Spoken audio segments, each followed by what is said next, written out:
शुरू करने से पहले मैं आपको संक्षेप में ड्यून के बारे में समझाना चाहता हूं। ड्यून यह क्या है? इस ग्रह का नाम एक रेगिस्तान को दर्शाता है। स्पाइस, ईंधन और औषधियां खोजने के एकमात्र स्थान इसी ग्रह पर हैं। स्पाइस एक स्रोत है। यदि हम इसे औषधि के रूप में लें तो आपको अलौकिक क्षमताएं प्राप्त होंगी। इस पर लट्टू होने वालों की आंखें नीली होती हैं। स्पाइसेस से आप संभावित रूप से परमाणु हथियार बना सकते हैं। यही है ड्यून प्लैनेट का महत्व। कहानी अब शुरू होती है। यह हमारे भविष्य में घटित होता है, आज से कई वर्षों बाद। लोग अब सफल हैं। उन्होंने हमारे ब्रह्मांड में विभिन्न ग्रहों पर अपना घर बनाया है। उन ग्रहों के विभिन्न निवास स्थान हैं। इनका इन ग्रहों पर सम्राट जैसा नियंत्रण होता है। कोरिनो साम्राज्य विशाल साम्राज्य का नाम है। एक सेना अपने सम्राट की सेवा करती है। इस सेना की ताकत की बराबरी कोई नहीं कर सकता। स्पाइस की लत के कारण उनकी आंखें नीली हो गई हैं और उन्हें लगता है कि यह ठीक है। चानी, एक युवा महिला, बताती है कि कैसे विदेशी लोग उनके क्षेत्र से स्पाइस इकट्ठा कर रहे थे। रब्बान उन्हें निर्देश देता है और खुद को उनका बॉस बताता है। अचानक वे सम्राट के ऑर्डर के अनुसार अपनी दुनिया छोड़ देते हैं। कोई नहीं जानता कि यह चुनाव क्यों किया गया। फिल्म का फोकस अब कैलाडन ग्रह पर केंद्रित हो गया है। यह तस्वीर एक लड़के पॉल और उसकी मां जेसिका को दिखाती है। वह एक जादूगरनी है। उसके पास अनगिनत क्षमताएं हैं।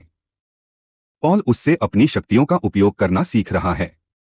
पॉल बार बार अपनी मां को बताता है कि उसे ज्वलंत सपने आ रहे हैं। सपने में वह नीली आंखों वाली एक लड़की को देखता है। असल में वह चानी है। एक दिन दूसरे ग्रह का राजा उनके ग्रह पर आता है। वह पॉल के पिता राजा को सूचित करता है कैसे बादशाह ने उसे स्पाइसेस के माइनिंग का ऑर्डर दिया है। वह सम्राट की आज्ञा का पालन करता है। बाद में पॉल अपने पिता के योद्धाओं में से एक के पास जाता है और उसे बताता है कि उसने उसे सपने में मरते हुए देखा था। वह अपनी सुरक्षा की गुहार लगाता है, लेकिन वह उसके साथ लापरवाही से पेश आता है। जब वह अपने पिता से मिलता है तो वह उससे पूछता है कि क्या वह फ्रीमैन से दोस्ती करना चाहता है। निवासियों को फ्रीमैन के नाम से जाना जाता है और चानी उनमें से एक है। पॉल को तब युद्ध सलाहकार से निर्देश प्राप्त होता है। किसी भी चोट से बचने के लिए उन्हें ऊर्जा कवच पहने हुए दिखाया गया है। क्योंकि दूसरे राजा के पास प्लैनेट हैं, रब्बान चिंतित है। इसका मतलब है कि पॉल के पिता के पास यह है। उनके नेता रब्बन उन्हें समझाते हैं कि यह उनके फायदे के लिए हो रहा है। पॉल को देखने के लिए एक महिला यहां पहुंचती है। वह पॉल के सपनों से पूरी तरह वाकिफ है। इस महिला के आगमन का उद्देश्य यहां बताया गया है। वह पॉल का परीक्षण करने आई थी क्योंकि उसका मानना है कि वह वही है जिसके बारे में ब्रह्मांड एक उद्धारकर्ता के रूप में बात कर रहा है। जैसे ही वे जा रहे थे, महिला ने दूसरे को सूचित किया कि अगर यह सच है तो पॉल को बहुत सारी समस्याएं होंगी। पॉल वहीं खड़ा ये सब सुन रहा है। पॉल की मां उसे समझाती है कि कैसे यह उद्धारकर्ता दुष्ट लोगों को रोक सकता है और ब्रह्मांड को बचा सकता है। वे अब प्लैनेट छोड़ने की तैयारी कर रहे हैं। वे जल्दी ही प्लैनेट यूं से मिल जाते हैं। पॉल को लगता है कि बहुत से लोग उन्हें एक उद्धारकर्ता के रूप में देखते हैं और उनसे मिलने के लिए यहां आते हैं। पॉल की मां का मानना है कि महिला ने ही यह जानकारी साझा की होगी। वे जल्दी ही नए शहर में पहुंच जाते हैं। पॉल के पिता स्पाइस माइनिंग प्रक्रिया शुरू करने का ऑर्डर देते हैं। पॉल को पता चला कि रेत के कीड़े इस ग्रह पर भी मौजूद हैं। जब वे चलने की आवाज सुनते हैं तो वे उनकी ओर खींचे चले आते हैं। फ्रीमैन रेगिस्तान की प्राकृतिक ध्वनियों से उत्पन्न होने वाले मार्ग का अनुसरण करते हैं। पॉल को बग हंटर की सहायता से किसी ने निशाना बनाया है। पता चला कि वह दूसरे राजा का आदमी है। पॉल के पिता के योद्धा ने उसे सूचित किया कि वहां बहुत से अन्य फ्रीमैन रहते हैं। वह समूह के नेताओं में से एक को लाने का दावा करता है। पॉल के पिता उसके करीब आने का प्रयास करते हैं। उन्होंने आगे कहा, अब कोई भी आपको चोट नहीं पहुंचाएगा। उन्हें नेता द्वारा अपना कर्तव्य पूरा करने और प्रस्थान करने के लिए कहा जाता है। इसके बाद पॉल के पिता माइनिंग की तैयारियों को देखने के लिए स्थानांतरित हो गए। जब कर्ता मशीन्स को सबसे खराब स्थिति में छोड़ देते हैं तो वह उन लोगों को ढूंढ लेता है जो पहले माइनिंग कर रहे थे। वह एक लड़के को तुरंत कॉल करता है।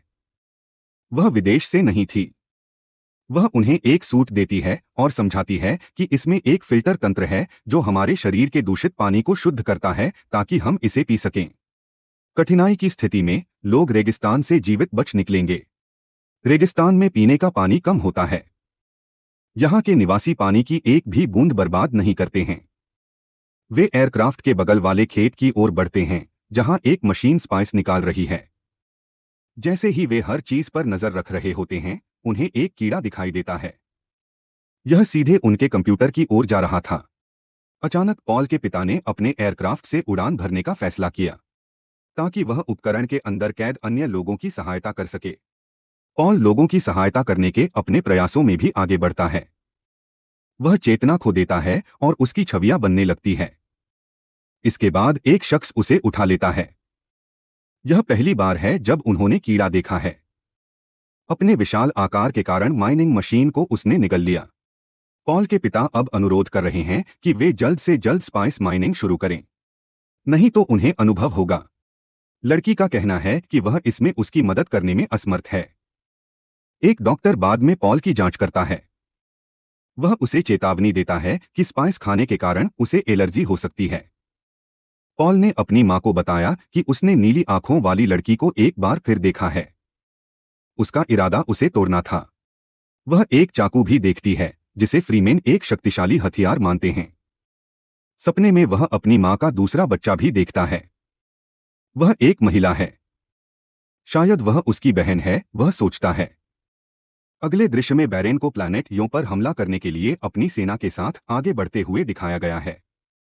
पॉल और उसके पिता को डॉक्टर से कुछ दवाएं मिलती हैं ताकि उन्हें अच्छी नींद आ सके। जब पॉल के पिता जागते हैं तो उन्हें पास में ही एक नौकरानी को चोट लगी हुई मिलती है। इससे पहले कि वह कुछ कर पाता, एक सुई उसे छेद देती है जिससे उसकी ढाल टूट जाती है। अब जब वह बैरेन के साथ है तो उसे एहसास होता है कि डॉक्टर ने यह सब पूरा कर लिया है। डॉक्टर अब पॉल के पिता की अंगूठी निकाल देता है। वह कहता है कि वह इसे पॉल के पास ले जाएगा। उसका दावा है कि जिस कृत्रिम दांत की वह मरम्मत कर रहा है उसके भीतर जहर है। जब वह बैरेन से मिलता है तो वह उसके दांत तोड़ने के लिए हवा का उपयोग करके उसे खत्म कर सकता है। दूसरी ओर पॉल के दोस्तों को बैरेन के हमले के बारे में पता चला। वे उन्हें पूरी ताकत से युद्ध में शामिल करने के लिए आगे बढ़ते हैं। हालांकि वे एक सेना के सामने असहाय थे। पॉल का सिपाही उसे बचाने की कोशिश करने के लिए आगे बढ़ता है। हालांकि वह पॉल को अपने आवास पर नहीं पा सका। पॉल और उसकी मां जेसिका को बैरेन के आदमियों ने पकड़ लिया है। उनका इरादा उन्हें कृमि के डोमेन में डंप करने का था। पॉल की मां उन्हें वश में करने के लिए अपने जादू टोने का उपयोग करती है। वे लड़ते हैं। पॉल अपनी मां के साथ उतरता है। वे देखते हैं कि बैरेन के सैनिकों ने पूरे शहर को ध्वस्त कर दिया है। वे एक आश्रय स्थल पर रुकते हैं। डॉक्टर ने बैरेन को अपनी पत्नी को तलाक देने के लिए कहा। बंजर डॉक्टर को भी खत्म कर देता है। बैरेन अब पॉल के पिता से मिलने जाता है। पॉल के पिता दांत के इस्तेमाल से जहरीली गैस को बाहर निकालते हैं। यही कारण है कि बैरेन और उसके दोस्त नष्ट हो गए। गैस साफ करने के लिए कुछ लोग वहां जाते हैं। उन्होंने देखा कि बैरेन दीवार से चिपक गया है। वह अभी मरा नहीं है। डॉक्टर के सामान से पॉल को अपने पिता की अंगूठी मिली। उसे पता है कि उसके पिता का निधन हो चुका है। इस बीच उसे एक और दृष्टि दिखाई देती है। उसे एहसास होता है कि उसका मुकाबला लड़की और सम्राट के सैनिकों से है। उसे एहसास होता है कि यह दृष्टिकोण भविष्य के संघर्ष की कुंजी हो सकता है। वे उस क्षेत्र को छोड़ देते हैं जहां उन्होंने छिपकर रात बिताई थी। उन्हें ढूंढते हुए सिपाही वहां पहुंच जाता है। उसने उन्हें बताया कि डॉक्टर के सामान में एक ट्रैकिंग डिवाइस थी। इसने तुम्हें ढूंढने में मेरी सहायता की है। उनका कहना है कि लड़की अब सहायता के लिए तैयार है। जब वे लड़की की लैब में पहुंचते हैं तो वह उन्हें बताती है कि यह एक परीक्षण प्रयोगशाला है। पॉल ने घोषणा की कि वह अपने पिता की सलाह का पालन करेगा और फ्रीमेन को अपनी दोस्ती में शामिल करेगा। इसके फलस्वरूप वे एकजुट होकर सम्राट से युद्ध कर सकेंगे। सम्राट की सेना ने उन्हें यहीं स्थित कर लिया है। सिपाही को बर्खास्त भी कर दिया गया। पॉल की इच्छा साकार हुई। पॉल, उसकी मां और वह लड़की एक सुरंग से गुजरते हैं। लड़की बैरेन के दोस्तों से मुकाबला करने के लिए एक कदम उठाती है। वह जमीन में एक गैजेट गाड़ देती है। इससे कीड़े उसकी ओर खींचे चले आएंगे। जैसे ही बैरेन के सैनिक पहुंचते हैं, उनके कोई कार्रवाई करने से पहले ही कीड़ा प्रकट हो जाता है। यह लड़की के साथ साथ उन्हें भी अपनी चपेट में ले लेता है। पॉल अपनी मां के साथ एयरक्राफ्ट से आगे चल रहे थे। कुछ लोग उनका पीछा करते हैं और जल्दबाजी में वे रेत के तूफान में फंस जाते हैं। इससे उनका हेलीकॉप्टर दुर्घटनाग्रस्त हो जाता है। अगला दृश्य बैरेन को दिखाता है। पॉल और उसकी मां रेतीले तूफान में नष्ट हो गए। रब्बन ने उसे सूचित किया। बैरेन सभी फ्रीमैन को रोकने का ऑर्डर देता है। पॉल और उसकी मां को हेलीकॉप्टर से जो स्टील सूट मिला वह उन्होंने ही पहना था। सैनिक का कंपास उन्हें जनजाति का पता लगाने में मदद करता है। कीड़ा तेजी से उनकी ओर बढ़ता है। उपकरण से आवाज सुनने के बाद से वह उन्हें निगलने से पहले रुक जाता है। गैजेट न केवल कंपन करता है बल्कि ध्वनि भी उत्पन्न करता है। जैसे ही कीड़ा यह सुनता है वह चला जाता है। कुछ फ्रीमैन आगे बढ़ते हैं और उन्हें घेर लेते हैं। वे देखते हैं कि कीड़ा उन्हें नुकसान नहीं पहुंचाता है और उन्हें पता चलता है कि यह नेता की जनजाति है जो अपने पिता से मिलने के लिए यहां आया है। पॉल को वे एक उद्धारकर्ता के रूप में देखते हैं। पॉल की चानी से पहली मुठभेड़ हुई। वह अपने सपनों को उससे गुप्त रखता है। नेता अब उन्हें साथ लेकर चलने की तैयारी कर रहे हैं। उनके एक मित्र को नहीं लगता कि वे असली हैं। उनका दावा है कि यह उनका उपकरण था, कि कीड़ा उनसे बच गया। अगर पॉल इतना ताकतवर है तो उसे मुझसे युद्ध करना होगा। पॉल उसके साथ द्वंद्वयुद्ध की तैयारी करता है। वह एक आवाज सुनता है और एक दृश्य देखता है। आवाज आगे कहती है, अपने अंदर के उद्धारकर्ता को जगाने के लिए आपको अपने अंदर का अंत करना होगा। इसका तात्पर्य यह है कि उसे हार माननी होगी। वह आता है और चाकू उसे सौंप देता है। जिस चाकू का उसने सपना देखा था वह उसने देखा। चानी के अनुसार वह कोई उद्धारकर्ता नहीं है। इस खंजर से जो वह उसे दे रही है वह एक योद्धा बनकर मरेगा।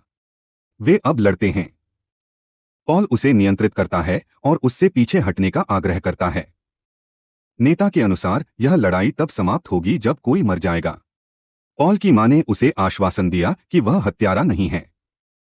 आज तक उन्होंने किसी को खत्म नहीं किया है।